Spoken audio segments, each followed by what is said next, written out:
Tem muitas pessoas com sede de Deus em várias áreas da vida. Por quê? Porque não bebe da palavra, não enxerga Jesus.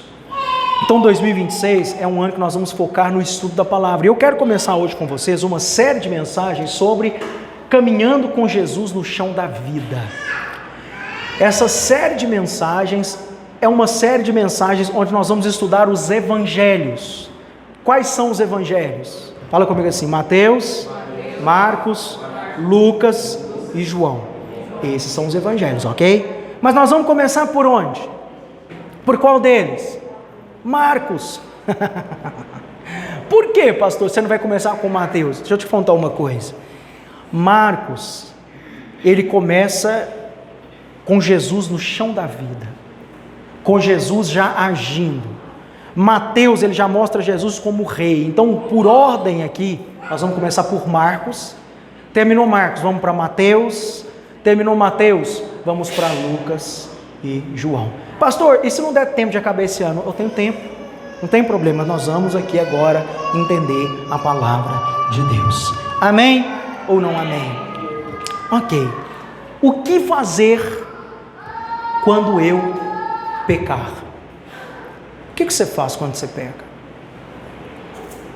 Qual é a sua ação? Pastor, quando eu peco, eu me sinto condenado, eu peço perdão um monte de vezes, eu pago penitências, eu me confesso, eu fico mal comigo mesmo. Há pessoas que talvez nem têm respostas para essa pergunta. Algumas pessoas, quando pecam, continuam com a consciência da culpa, como se Deus estivesse do céu, olhando para o pecado da pessoa, com uma vara na mão, esperando para punir. Jesus hoje quer responder para você essa pergunta: o que fazer diante do meu pecado? O que fazer quando eu pecar? Vamos começar em Marcos aqui, capítulo 1, nós vamos ler hoje do 1 ao 8, tá? São os versículos que nós vamos ficar neles, e Jesus vai nos responder essa pergunta. Princípio do Evangelho de Jesus Cristo, Filho de Deus, conforme está escrito na profecia de Isaías: eis aí, envio diante da tua face o meu mensageiro, o qual preparará o caminho. Voz do que clama no deserto: preparai o caminho do Senhor, endireitai as suas veredas. E apareceu João Batista no deserto, pregando batismo de arrependimento para a remissão de pecados. Saíam com ele da província da Judéia e todos os habitantes de Jerusalém, e confessando os seus pecados.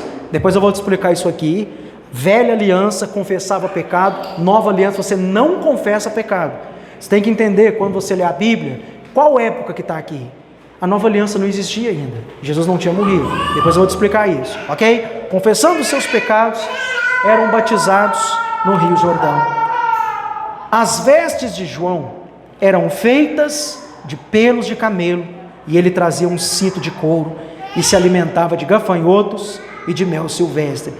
Agora no verso 7, João vai começar a dar testemunho de Jesus. Ele disse assim, olha: e pregava dizendo, aqui agora já é João pregando, olha a pregação de João: após mim vem aquele que é mais poderoso do que eu, do qual eu não sou digno de, curvando-me, desatar-lhes as correias das sandálias. Eu vos venho batizado com água, e ele, porém, vos batizará com o Espírito Santo. Ok. O texto começa dizendo assim, olha: princípio do Evangelho de Jesus Cristo, Filho de Deus. A palavra evangelho, ela é derivada de uma palavra grega que significa boa notícia. O que significa evangelho? Fala comigo assim: boa notícia. Então João está dizendo assim, olha, princípio da boa notícia de Jesus Cristo, Filho de Deus. João aqui está falando para o povo de Israel. João aqui está pregando para pessoas que frequentam o templo, mas o coração está longe de Deus. João fala para esse povo, João quer contar uma boa notícia para eles. João mostra Jesus como único e superior e o centro da boa notícia. Por quê, querido? Se você notar aqui, você vai perceber que a boa notícia do Evangelho não começa com regras moralistas. A boa notícia do Evangelho não começa com a roupa que você não pode vestir, com o cabelo que você não pode usar, com o que você não pode fazer, com o que você pode beber ou o que você não pode, onde você pode ir ou onde você não pode. A boa notícia do Evangelho, ela não começa com regras, muito menos com esforço humano para agradar a Deus. Mas a boa notícia do Evangelho começa com alguém que vem. A boa notícia do Evangelho começa com alguém que vem. Olha o que João está dizendo, ele pregava dizendo: após mim, vem aquele que está além das regras que eu, João, coloquei para vocês, que está além daquilo que vocês, fariseus, sabem o que é, pode fazer, o que não pode. Vem alguém que é além das regras que você segue. E João diz que a boa notícia começa com a chegada de alguém maior, que é Jesus Cristo. Deixa eu dizer, o dia que Jesus chegou, a sua vida se transformou em uma boa notícia do Evangelho. Talvez você não consegue ver isso, porque você está ocupado demais olhando para as coisas ruins que estão acontecendo, mas você se esquece de olhar para tudo de bom que o Senhor tem feito por você. Amém? Agora, o público de João eram pessoas que estavam conscientes dos seus pecados. Eles sabiam que tinham pecado, eles sabiam que estavam errando, mas eles sabiam também que eram incapazes de se salvar. Por isso João está dizendo: vem alguém que é maior do que eu. João está preparando esse povo para conhecer Jesus. O foco aqui de Marcos, quando ele narra sobre o João, não é João. João é apenas uma passagem, ele está apenas de passar e dizendo: eu estou aqui, eu estou indo embora, porque eu vou apresentar para vocês alguém que é maior do que eu. Então o foco aqui é Cristo. Amém? Cristo. João está dizendo: olha, vem alguém aí que pode fazer por você algo que eu não posso fazer. Em primeiro lugar, você tem que entender que Jesus é o único com poder para perdoar pecados. Note aqui que João, em momento algum, ele cita Maria.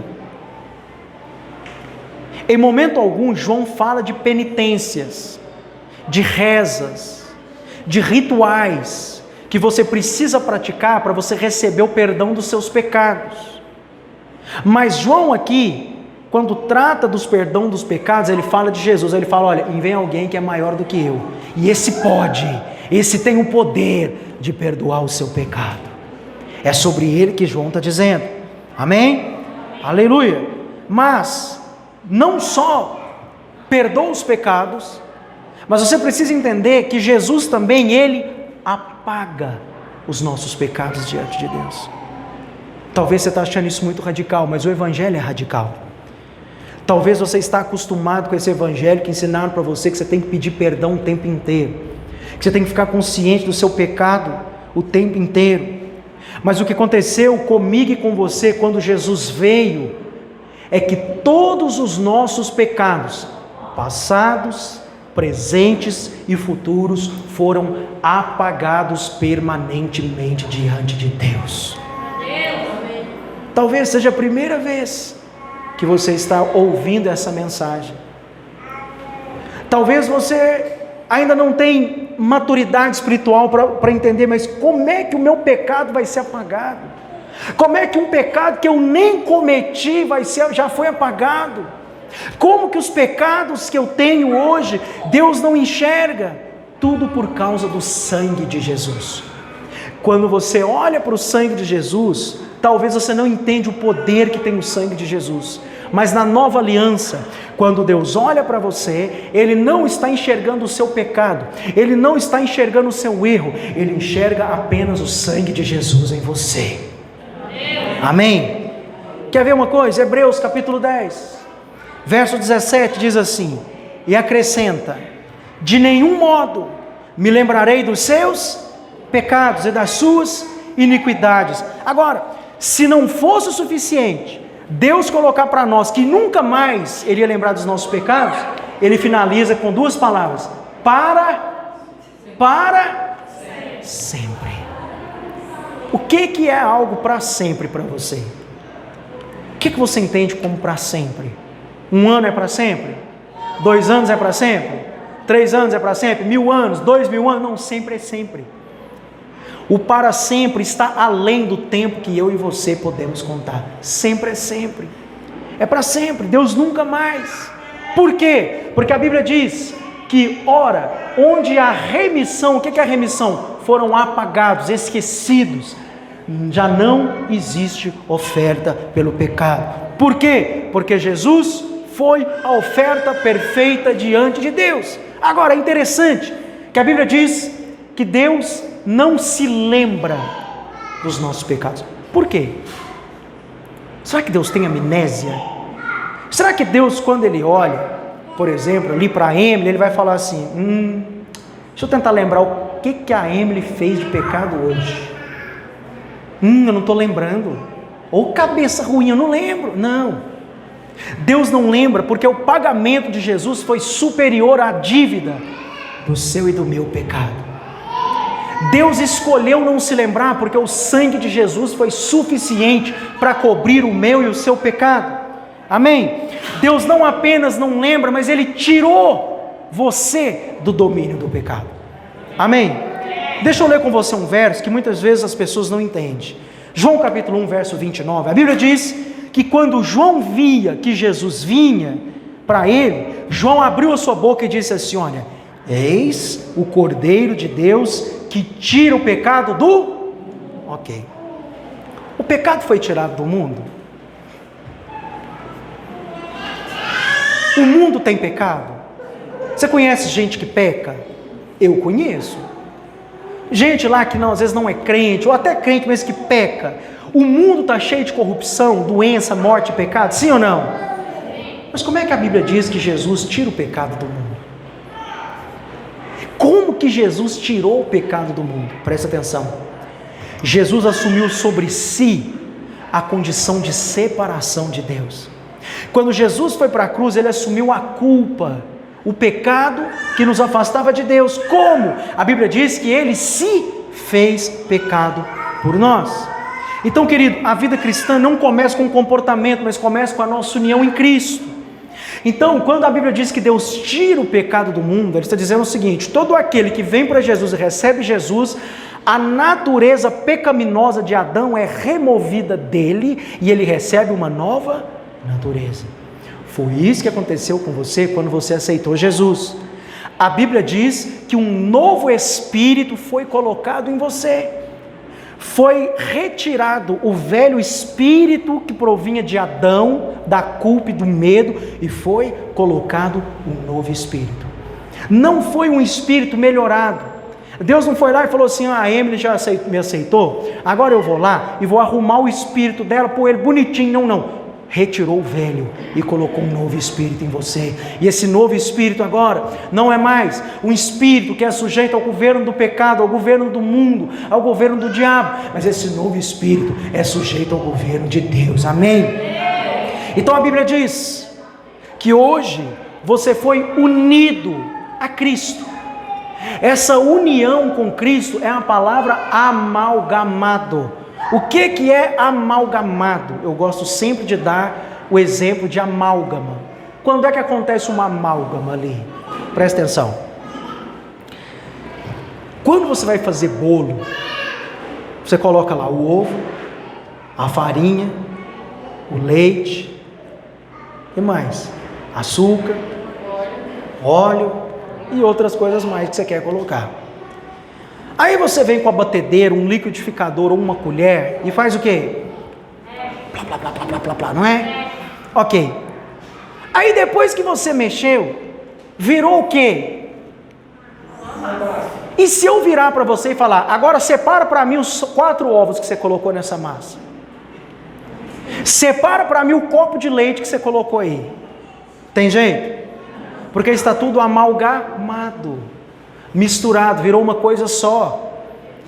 Então, quando a Bíblia diz que você foi unido a Cristo, a palavra unido lá no grego é essa, é amalgamado. Você foi unido de uma tal forma que quando Deus olha para você, Ele não vê você, Ele só vê Cristo. Amém? Por quê? Porque foi amalgamado. Você é Cristo, você é como Cristo. Quando eu digo que você é Cristo, eu não estou falando questão de poder, governo e autoridade, porque todo poder e toda autoridade pertence ao Senhor. Mas quando eu digo que você é Cristo, eu estou dizendo para você que quando Deus olha para você, Ele não vê Emily, Ele não vê Geraldo, Ele não vê a obreira Ângela, Ele não vê o obreiro Vitor, Ele não vê o pastor ele, mas Ele vê quem? Cristo. Cristo. É por isso que a Bíblia nos conhece como cristãos. Cristãos. Nós não somos nem evangélicos, porque evangélico hoje qualquer um é, mas nós somos cristãos. Quando me perguntam se eu sou evangélico, você é evangélico? Não. Você é o quê? Sou cristão. O que é cristão? Pequenos cristos. É como Deus vê você. Ele vê você como Cristo. Quando Deus olha para você, Ele vê Cristo. E é assim que você deve se enxergar também. Pare de se culpar. Pare de ficar olhando para o seu pecado e se lamentando. Amém? Por quê? Porque o Evangelho, ele começa não com o que você tem que fazer, mas ele começa com o que já foi feito. Amém? Segundo lugar, a obra da redenção foi completa. A obra que Deus fez no seu espírito foi completa. Você foi justificado, você foi feito justo diante de Deus. Quando Deus olha para você, Ele vê você justificado, Ele vê você santo. Não há nada que você possa fazer para tornar você mais santo do que você já é. Quando você vê um pastor pregando assim, olha, tenha santidade, você pode virar para ele e dizer, eu já sou santo, no máximo que eu posso ser. Por quê? Porque aquele que é santo habita dentro de mim. Essa é a lógica do Evangelho. Mas você está acostumado com o Evangelho do faça isso, faça aquilo, seja santo porque eu sou santo. Muita gente prega isso errado. O seja santo porque eu sou santo não é faça algo para ser santo porque eu sou santo. O seja santo porque eu sou santo é como se Deus estivesse falando para você assim, olha, seja santo, por quê? Porque eu que estou dentro de você sou santo, por isso que você já seja santo. Não é uma ordem, não é Deus mandando você ser santo porque Ele é santo, mas Ele dizendo, olha, seja santo. Por quê? Porque eu sou santo. É como se Ele estivesse liberando uma bênção. Vou falar assim para você entender. É como se Ele estivesse falando, levanta e anda para o paralítico. É a mesma coisa que Ele está dizendo para você, seja santo. Por que você pode ser santo? Porque aquele que é santo habita dentro de você em poder, glória e santidade. Amém, querido? João 19:30 diz assim, olha, quando pois Jesus tomou o vinagre, disse, está consumado, e inclinando a cabeça, entregou ou rendeu o seu espírito. Querido, você hoje não vive mais para manter a obra de Cristo. A obra é dele. Ele já fez a obra. Não há nada que você possa fazer para manter essa obra. Ele já consumou. Sabe o que é estar consumado? É uma palavra grega que chama tetelestai. Significa assim, olha, não há mais nada para ser acrescentado. Tudo que você quer acrescentar após a obra de Cristo é esforço humano. Não vai adiantar em nada. Por quê? Porque Deus já foi consumado. Você não vive mais como réu diante de Deus. Você vive como livre. Você é livre, irmão. Você foi livre. Eu não oro mais tentando convencer Deus a me aceitar e a me abençoar. Tem gente que ainda ora assim, Senhor... Não tem problema você falar assim, mas eu estou falando questão de coração. Olha para mim, eu estou sofrendo, eu sou seu filho, será que isso não me importa? Sabe, ele tenta bajular Deus, ele tenta orar convencendo Deus com o seu vitimismo. Olha para mim, olha como eu estou sofrendo. Aí ele vai falando, pensando assim, eu vou falar, uma hora Deus vai ter dó de mim e vai fazer algo por mim. Para com isso. Não ore para ser aceito por Deus. Ore porque você já é aceito.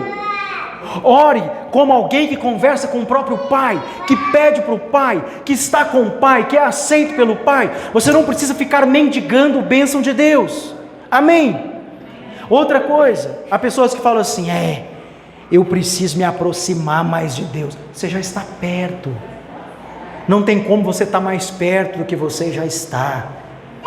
Quando você sai daqui, Deus não fica aqui nessas paredes, Ele vai embora com você, Ele está com você na sua casa, Ele está com você no seu serviço, Ele está com você no meio das suas aflições, Ele está com você no meio das tempestades, porque uma das promessas que o Senhor Jesus fez na palavra é: eu vou, mas não os deixarei órfãos, eu enviarei o meu Consolador. E esse Consolador, João disse sobre ele, João disse assim: olha, aquele que vem após mim, vai batizar vocês não com água, mas vai batizar com o meu Espírito. Então esse Espírito que João diz, que é o Espírito de Cristo, ele já está em você hoje, agora e nesse exato momento. Amém?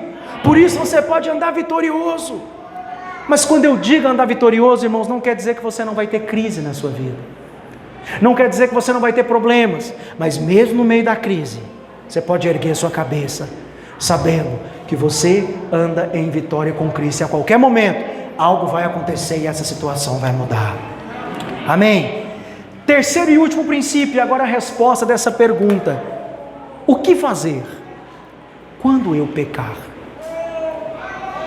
Para onde correr? O que eu tenho que fazer? Presta atenção. Quem aqui tem filhos? Levanta a mão. Ok. Quando o seu filho ou a sua filha erra com você, ele vai deixar de ser seu filho? Ele vai precisar de chegar perto de você e falar assim: pai, mãe, me adote outra vez, eu quero ser seu filho de novo. Precisa disso? Por que não? Porque ele já é filho. O erro do seu filho ou da sua filha não faz com que ele deixe de ser filho, não faz com que ele deixe de ser filha. Assim também é diante de Deus. Os nossos erros não anulam quem nós somos. Nós somos filhos, somos amados, somos cuidados. O Senhor está em mim, Ele está em você, e nada anula isso, porque você continua sendo filho. Só que tem uma coisa: quando o meu filho erra comigo, ele não deixa de ser meu filho, mas ele precisa conversar com o pai dele a respeito do que aconteceu. Precisa ou não precisa? A mesma coisa é com Deus. Você já teve uma conversa franca com Deus sobre as suas atitudes, sobre os seus pensamentos, sobre as suas ações, que não combinam mais com essa nova vida que você tem em Cristo? Qual foi a última vez que você chegou diante de Deus e falou assim: Senhor, Pai, meu Pai, eu estou aqui para conversar com o Senhor sobre os meus erros agora? Mas quando eu falo isso, não é para você chegar com uma consciência de culpa, mas é para você abrir o seu coração. Você não vai fazer isso para ser perdoado, mas você vai fazer porque você já foi. Você não tem que chegar diante de Deus conversando a respeito dos seus erros e falar: eu vou conversar porque agora Deus vai me perdoar. Não. Chegue com o coração aberto como filho. Sabe por quê? Porque quando você chegar com o coração aberto, você vai chegar já numa condição de ser perdoado, porque você já foi. O seu perdão aconteceu no passado.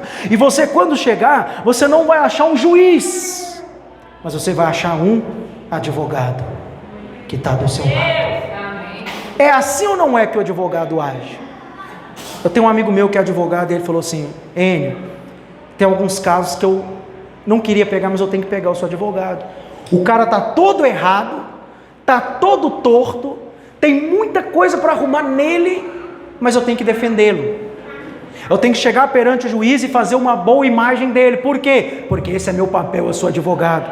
Aí ele falou: e acredita em mim, muitas vezes a minha defesa é tão bem feita, mas tão bem feita, que mesmo aquele cara sendo culpado, ele sai absolvido. Esse advogado é bom, não é? Mas esse é o papel do advogado, sim ou não? Agora deixa eu dizer para você, esse é o papel de Jesus diante do Pai. Quando você chega com um pecado, quando você chega diante dele com um erro, ele não vai acusar você, mas ele vai defender você diante do Pai. E adivinha? Ele não falha em defender você. Ele não falha. Olha que 1 João capítulo 2, verso 1 diz assim: olha, filhinhos meus, essas coisas vos escrevo para que não pequeis. Mas como João sabe, e eu também sei, você também sabe, que eu e você vamos pecar sim, aí ele diz: mas se alguém pecar, temos um advogado junto ao Pai, Jesus Cristo o justo. Essa palavra é poderosa. Querido, quando você pecar, Ele já está lá. Ele já está lá. Andar com Jesus no chão da vida é eu saber que quando eu pecar, eu não preciso fugir. Eu só preciso parar e falar com meu Pai. Pai, olha, eu estou fazendo isso, mas eu sei que eu sou aceito e está tudo bem. Eu não concordo com o meu pecado, eu não quero continuar fazendo isso. E eu estou pedindo ao Senhor força agora para resistir. Porque resistir não vem de você. O problema é que a gente acha que precisa ficar fazendo força o tempo inteiro para resistir a algo. Aí, o que você faz? Quanto mais força você faz, mais você chega à conclusão de que você não é capaz de superar esse pecado sozinho. E a consciência é o quê? Culpa, medo. Essa é a consciência, porque isso não funciona. Adão, ele tentou usar as próprias forças para não pecar, quando Deus diz, não faça isso. Adão tentou e não conseguiu. Aí o que a Bíblia diz que Jesus fez? Que Deus fez? Deus chegou lá, matou um cordeiro e vestiu Adão com as peles daquele cordeiro, para mostrar para Adão, nu, pelado, com a consciência do seu pecado, você não consegue chegar diante de mim. Por isso que você se escondeu. Por isso que quando você pecou, você se escondeu. Porque você viu a sua nudez, você viu o seu pecado. Mas eu vou dar um jeito. Eu vou vestir você com a pele de um cordeiro. E agora você pode sair andando por aí. Foi exatamente o que Jesus fez com você. A palavra do Senhor diz no livro de Colossenses que eu e você estamos vestidos de Cristo. Cristo, aquele cordeiro lá em Gênesis era o próprio Cristo vestindo Adão. Deixa eu dizer, algo superior aconteceu com você, porque Cristo não apenas vestiu você, mas Ele morreu por você, Ele cobriu você com sangue, Ele pagou por todos os seus pecados, amém? Eu quero finalizar dizendo algo para você. Talvez hoje não seja um dia para você pedir perdão, mas hoje seja um dia de você confiar que a obra já foi consumada. Hoje não é dia de você pedir perdão. Hoje é dia de você continuar crendo que você não é mais escravo desse pecado que você está cometendo. Hoje é dia de você crer que mesmo que você esteja cometendo pecados, mesmo que você esteja falhando, todos os seus pecados passados, presentes e futuros foram perdoados e apagados diante de Deus, e Deus não está nem aí. Tem pastor que fala assim, pastor, Deus não suporta o pecado. Pelo contrário, Deus já resolveu o problema do pecado, Deus já cobriu o nosso pecado com Cristo. Pastor, então, isso é um álibi então para eu continuar pecando? Óbvio que não. Se eu disser para você assim, olha, você estava sujo, cheio de lama, mas você veio aqui, achou água, eu limpei você. Você vai pular na lama de novo para se sujar? Quer ver um outro exemplo? Imagine um fumante, inveterado, do filtro vermelho. Ele fuma todo dia. Aí um dia ele vai no médico. Aí o médico fala para ele assim, olha, você vai morrer. Você tem 3 dias de vida, você vai morrer. Seu pulmão foi tomado pelo cigarro. Mas tem uma coisa, eu vou fazer em você aqui uma cirurgia e eu vou apagar essa sujeira do seu pulmão. O seu pulmão vai ficar limpo. E você que ia morrer em 3 dias, agora vai ter uma vida eterna. Aí aquele médico vai lá, faz aquela cirurgia e remove aquele problema no pulmão. Aí aquele cara vai sair e vai falar, eu estava ruim dos meus pulmões, eu ia morrer em 3 dias, mas o médico veio e fez uma cirurgia e limpou. Agora eu vou voltar a fumar de novo. Faz sentido? Um cara que ia morrer por causa do cigarro, ele conseguiu reverter aquilo ali, o pulmão dele foi limpo, tornou-se o pulmão de uma criança recém-nascida, limpinho. Faz sentido ele voltar a fumar de novo? Não faz. Da mesma maneira é Deus. A Bíblia diz que você e eu estávamos em um charco horrível de lodo, mas a Bíblia diz que o Senhor Jesus, Ele nos pegou pela mão e firmou os nossos pés nele. Ele limpou você, para você não se sujar de novo. Não conforme-se com o pecado em sua vida, mas o fato é, irmão, mesmo você não querendo pecar, mesmo você não conformando, o fato é, você vai pecar.